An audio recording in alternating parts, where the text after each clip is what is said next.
Welcome. Thank you for joining us for the second webinar of the Minnesota Safe Routes to School training series. This webinar is focused on planning guidance, and today we will provide an overview of the Safe Routes to School planning process in Minnesota. My name is Gina. And my name is Hannah. And we will be your hosts for this session.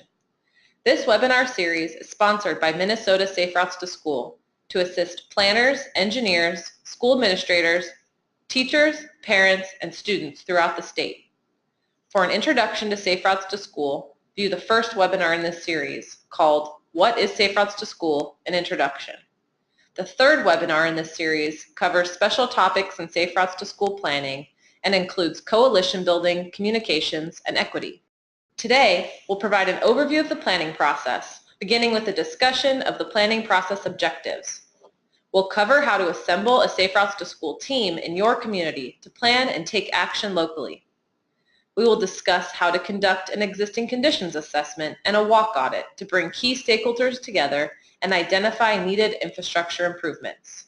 We will discuss specific strategies and action steps for implementing a Safe Routes to School program and how to develop a final plan that provides a framework and next steps for pursuing Safe Routes to School in your community. We'll be interspersing the recommendations with some specific examples from communities throughout Minnesota that have conducted Safe Routes to School planning processes and highlight some tips for planning in the school context and for successfully working with school administration and staff. At the end of the presentation, we'll share resources you can use to learn more about Safe Routes to School in Minnesota or to begin working on your plan, and we will provide contact information for any questions you may have. Safe Routes to School plans document existing walking and biking conditions around the school, as well as existing education and outreach efforts, and provide a specific and clear action plan for future work. Some plans focus on a single school, while others focus on an entire school district. A well-written plan should be developed by an engaged and supportive team and will guide Safe Routes to School work at a school. The plan should include short and long-term goals that are realistic and manageable, and include both infrastructure and non-infrastructure actions. The planning process aims at bringing decision makers, community members, and school staff together to plan for walking and biking in their communities. This presentation is intended for anyone who wants to develop a Safe Routes to School plan for your community and will help you through the planning process. To help with the planning process, the Safe Routes to School Handbook is a great tool available for download from the Resource Center. It includes information on how to assemble a team, determine goals, identify action steps, and track progress over time. The Minnesota Safe Routes to School Resource Center website, shown here, is full of resources and is updated often with new information, resources, news, and funding opportunities. The website has additional trainings about Safe Routes to School principles, such as education and encouragement activities, so don't feel overwhelmed or like you have to reinvent the wheel. The website address is www.mnsaferoutestoschool.org. You should start by convening a team of stakeholders who will work together to think about the issues and create the plan. The Safe Routes to School team should include representatives from the school, interested parents, community volunteers or advocates, law enforcement officers, city planners, and other. It can also be helpful to include older students, such as high school age students, to share their perspective and brainstorm solutions that would benefit them. We have found that having an engaged school superintendent or principal is really essential for a successful program. Getting support from the superintendent or principal from the outset will increase the likelihood that teachers and staff will buy into the program. For information on communication and messaging targeted at teachers, city staff, and families, watch webinar number 3 in this series and refer to the Minnesota Safe Routes to School Resource Center tip sheets. Here's a story of how a strong Safe Routes to School team can make a new program be successful. In fall 2015, the community of Mahtomedi, Minnesota developed a Safe Routes to School plan for 3 schools. The Safe Routes to School team included a dedicated group of community members, along with city and county staff, including the mayor. Having key decision makers on the team, plus motivated and excited community advocates, created a strong coalition for moving the recommendations forward. Following the development of the Mahtomedi Safe Routes to School plan, the team identified safe walking and biking routes to schools and created suggested route maps for all 3 schools. Recently, the coalition has been working together to advocate for implementation of advisory bike lanes in Mahtomedi. Throughout the planning process, the Safe Routes to School team should meet and work together on several occasions to establish relationships and build trust. The kickoff meeting is an opportunity to bring all stakeholders together to discuss Safe Routes to School in your community. The meeting helps everyone get on the same page about why Safe Routes to School is important and identify who is involved and who isn't but should be. The kickoff meeting agenda should include an overview of the Safe Routes to School planning effort, including the purpose and benefits of Safe Routes to School, the planning process timeline, and the role of the Safe Routes to School team. Meeting organizers can also facilitate a discussion of local issues and concerns. If you have already applied for planning assistance through the Minnesota Safe Routes to School program, the team can review the planning assistance application and discuss the issues and goals identified in that application. Evaluation is about measuring and documenting how Safe Routes to School programs impact the number of students walking and biking. It's important to capture the baseline data before you begin your Safe Routes to School work so you can compare it with new data over time. Surveys are an important part of the Safe Routes to School evaluation process. Parent surveys and student hand tallies provide a baseline look at how students are traveling to and from school, plus attitudes and perceptions of walking and biking. Looking at the before and after data helps us understand how programs and projects are impacting students. The Parent Survey is a standard evaluation tool which is available from the National Center for Safe Routes to School. Parent surveys provide a baseline look at attitudes and perceptions of walking and biking. The Safe Routes to School team should notify parents about the survey, and a paper version must be provided to parents without internet or computer access, in addition to translated versions of the survey based on your school's needs. It is very important to address parents' needs through a Safe Routes to School program, as they are ultimately the ones who decide how their children travel to and from school. This slide shows an example of the survey results generated from the National Center for Safe Routes to School's Data Center website. The survey provides information about parents' concerns that keep them from walking or biking to school. You can use their responses to target specific program activities or events that address these issues. In addition, parents' opinions of how healthy and fun walking and biking is for their child can indicate the number of families who are interested in trying active modes. The student travel tally is another important way to collect data about students' transportation modes from the National Center for Safe Routes to School. Teachers collect data in the classroom and ask students how they traveled to and from school over several days. Getting the evaluation started up front, before engaging stakeholders, allows school teams to present relevant data and inform their decision-making process. This slide shows an example of the hand tally results that are generated from the National Center for Safe Routes to School's Data Center website. The website is user-friendly and generates graphs and tables like the one seen here. Another way to determine parents' concerns, as well as identifying infrastructure needs around a school, is by hosting a school walk audit or assessment. Understanding and assessing the issues and barriers facing a school or community helps to identify possible solutions and strategies later in the planning process. Reviewing the existing conditions, policies, and programs will help to understand what issues need to be addressed through Safe Routes to School programs and engineering recommendations. The Safe Routes to School team should collect, review, and summarize the existing planning documents that pertain to school transportation.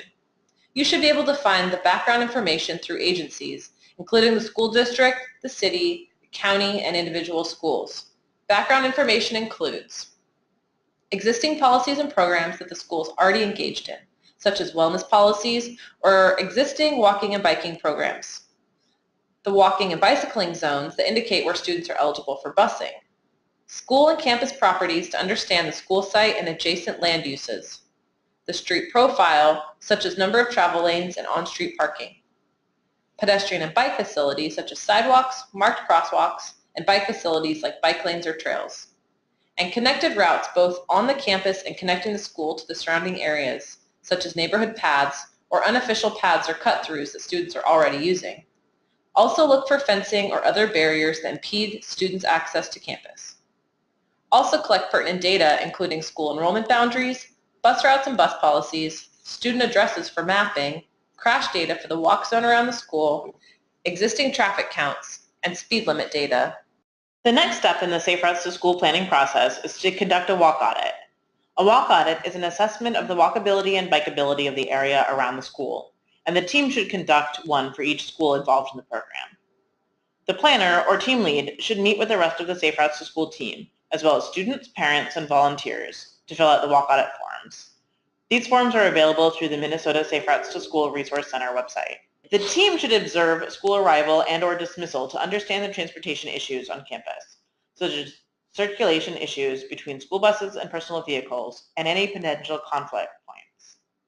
The team can stay together to observe arrival or dismissal, or break into smaller groups to observe different points around the school.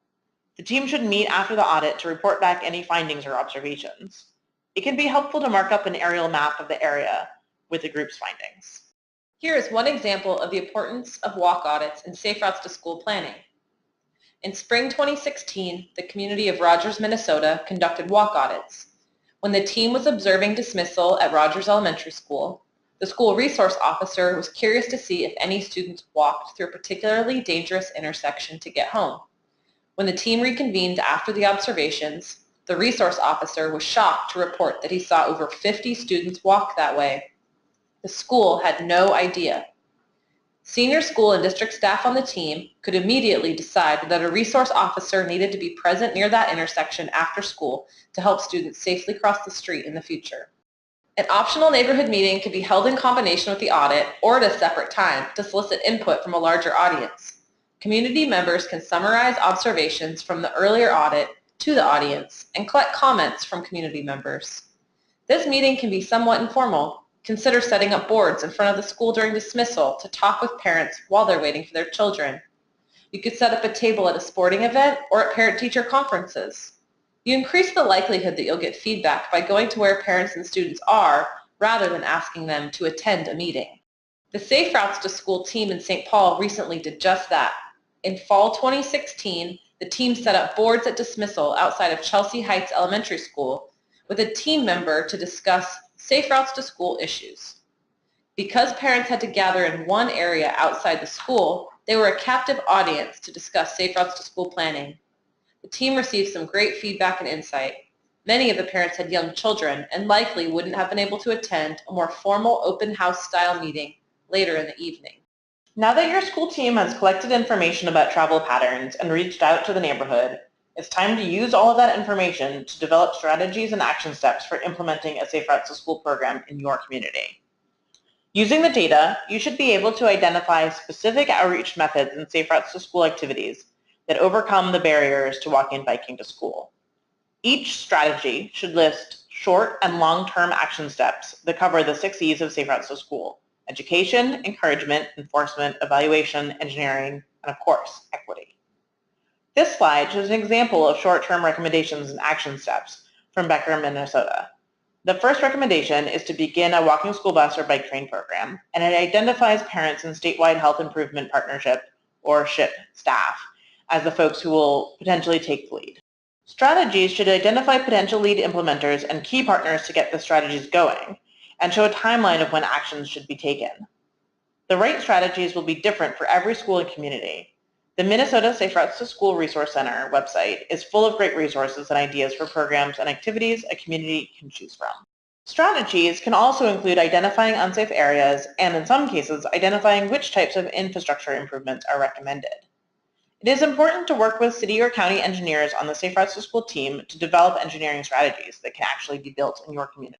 This year, for Bike to School Day, Minnesota Safe Routes to School sponsored the second annual Bike to School Day poster contest, along with Quality Bicycle Products and Giro. Students were invited to create posters showing how bicycling made them feel. Contest materials included a lesson plan that highlights the benefits of bicycling and provides safety messaging.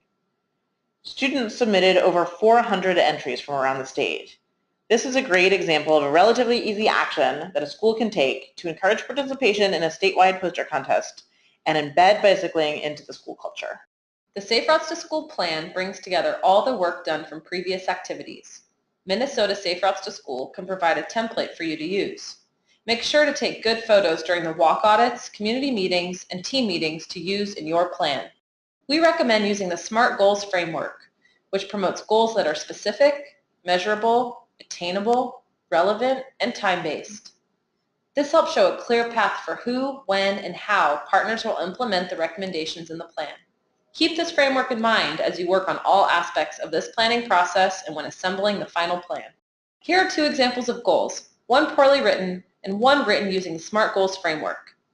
Make kids healthier, while an important and worthy aim, is not a specific enough goal that it could be evaluated and tracked over time. A SMART goal could say, promote a park and walk program at Becker Elementary School so that all students get 60 minutes of physical activity per week by 2020. This goal is specific, measurable, attainable, relevant, and time-based. A Minnesota Safe Routes to School plan should follow the outline shown here. The executive summary outlines the key points in the Safe Routes to School plan. Keep in mind that many people will only read the executive summary, so keep it brief but useful. The introduction should introduce Safe Routes to School, outline why the community is focusing on it, and provide background on the school, community, and Safe Routes to School team. Include the vision and project goals identified by the Safe Routes to School team in the initial kickoff meeting. Existing conditions include findings from the surveys, walk audit, and assessment. The action plan lists strategies with prioritized short and long-term action steps. The implementation steps should identify a timeline and lead agencies or individuals who will implement the action plan. The evaluation plan is a detailed plan for measuring progress over time. And finally, the appendices should include all the maps, survey results, assessment data, Safe Routes to School funding resources, and any other related materials. In addition to the executive summary, it can be helpful to create a visual summary of the plan. Here is an example of a summary poster that includes key strategies for each E. For more information and resources, see the Minnesota Safe Routes to School Resource Center at www.mnsaferoutestoschool.org. The Minnesota Department of Transportation maintains the Resource Center, which has resources about funding, planning, and implementing Safe Routes to Schools, as well as details about grant opportunities in Minnesota. You can also use the website to find out about upcoming events, such as Bike to School Day, and download materials to host your own walking school bus, bike rodeo, and more. This resource can provide inspiration, information, and implementation support for your local Safe Routes to School efforts. Finally, contact Dave Cowan, Minnesota Department of Transportation's Safe Routes to School Coordinator, with any questions related to funding, planning, implementation, or any other resources related to Safe Routes to Schools.